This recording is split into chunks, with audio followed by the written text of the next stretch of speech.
Hey everyone, Alan Weaver here. This is part 3 in our 5 Steps to Overcome Fear series. In our last video, I shared with you the first step, understanding that fear is a choice. In this segment, we'll go a bit more in depth about the second step, owning your fear. Let me share a story with you. It took me 10 years to write my first book, Transition: Breaking Through the Barriers. It's an autobiographical anthology of poetry, short story, and short essay, which chronicles a decade of my life experiences and observation. It covers everything from my suicide attempt after high school to relationships, issues of race and my struggle to accept myself as a black man, to issues of faith, politics, domestic abuse, and more. I started writing this back in 1995 after meeting author Omar Tyree at my college's communications conference. The manuscript was finished in 2005, and in 2006 it was finally ready to be published. But my fear was so intense that I couldn't send the manuscript to the publisher. All of these negative thoughts were running through my head.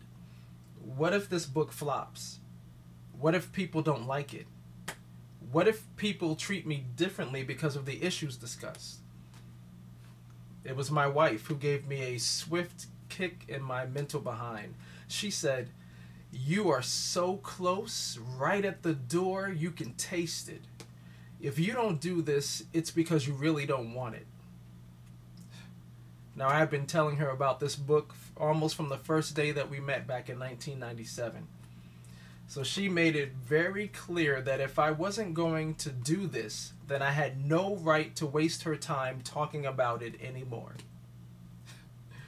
I thank God for my wife.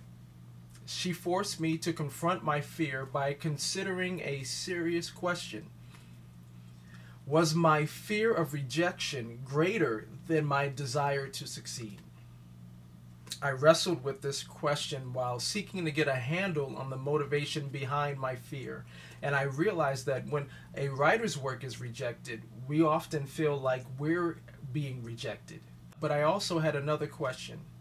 What if transition helps people to overcome their issues? What if people read it and their lives changed for the better? So after owning my fear, the book was published. And the stories of men, women, and teens being impacted have been tremendous. The book even opened a door to one of my dreams, which was being able to give back to my alma mater, Bethune-Cookman University. In 2007, Bethune-Cookman University invited me to speak at a communications conference where I imparted life lessons to future graduates and was also able to share the stage with actor Malik Yoba. Talk about dreams come true. Omar Tyree's story had impacted me in college so many years ago, and now my story was impacting college students in similar ways. If we don't own our fear, we will never discover our purpose and fulfill our destiny. Through writing my first book, I discovered that part of my purpose is to write books that can inspire, motivate, and educate people towards their God-given dreams.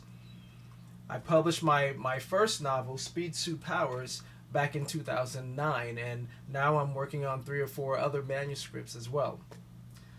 What's your purpose? Are you pursuing it, or are you allowing fear and anxiety to own your life and keep you from your destiny? Here are 3 ways to overcome fear and anxiety. Number 1, you confront your fear by understanding the motivation behind your fear.